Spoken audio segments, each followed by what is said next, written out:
guy like that, he's 330 pounds, you know, clearly is a plugger. I mean, what does this do for the whole dynamic of the front? I think it just helps us stuff the run even more. But they also have really good pass rush. You know, Hank, we were really surprised by him. You know, he knew he was going to stop the run. He's that big, but he moves so well. He surprises so many people, and he can definitely get to the quarterback too. Do you think there are any guys who think that the #1 ranking is like a little extra pressure or kind of a pain in the neck because now we ask you a bunch of questions about #1? Is there anybody who doesn't really want to be #1?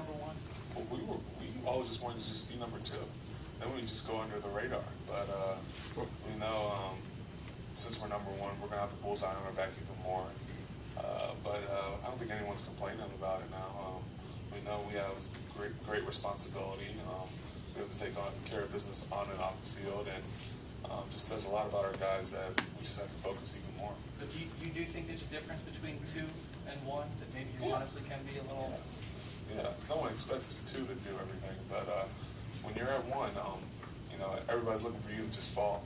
And, you know, we know it, everybody does, and we look forward to just proving them wrong. Does it help y'all at all, focus-wise, to see what happened to Alabama and South Carolina last week? I mean, fourth quarter, South Carolina just sort of took control. I mean, you know what I mean? Does that help y'all, you know, to have that lesson?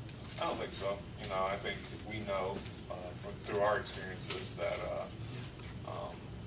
we can get knocked off any week. And, you know, the Big Ten schedule is so hard this year. And week in and week out, we have a challenge. And it's going to be very tough, but we're looking forward to the challenge.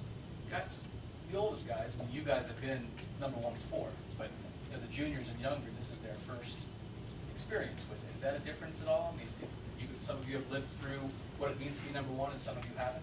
Yeah, I think you know, I think our older guys really understand what #1 means, and we know it doesn't mean anything right now.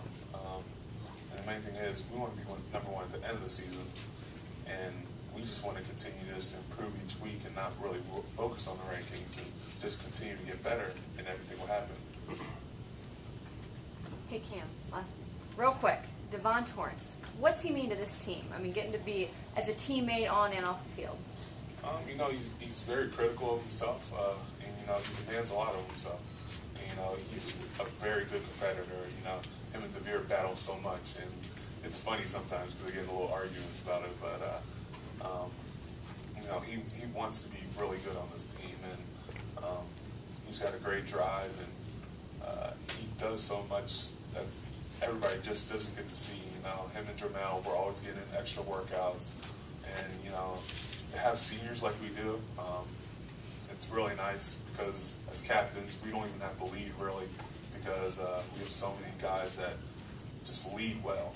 And Devon's just one of our leaders and just a great job at it. Cameron, talk about Tolzien again just a little bit. I mean, what's the difference you see in him compared to a year ago, and just where has he made progress, and what just kind of stands out about him? He seems almost like a perfect quarterback for their system. You know, I think he stays very poised under pressure. You know, he controls the offense very well. You know, that play action kills so many people on it, and you know, he understands their offense very well, and he's definitely like their point guard.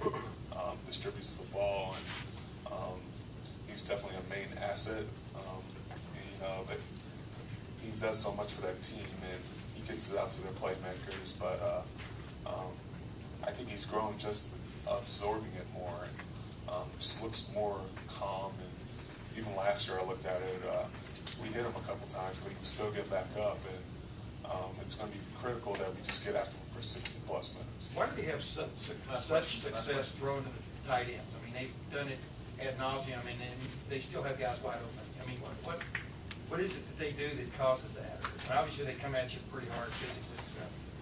I don't know. I think their tight ends are very good blockers, and I think sometimes teams get caught up in just them blocking, and then they're able to escape for little spot routes. But we're definitely going to look at their tight ends. You know, we can't underestimate them, and it's going to be critical that we know where they are and just pay attention to all their playmakers. Thanks, Thank you.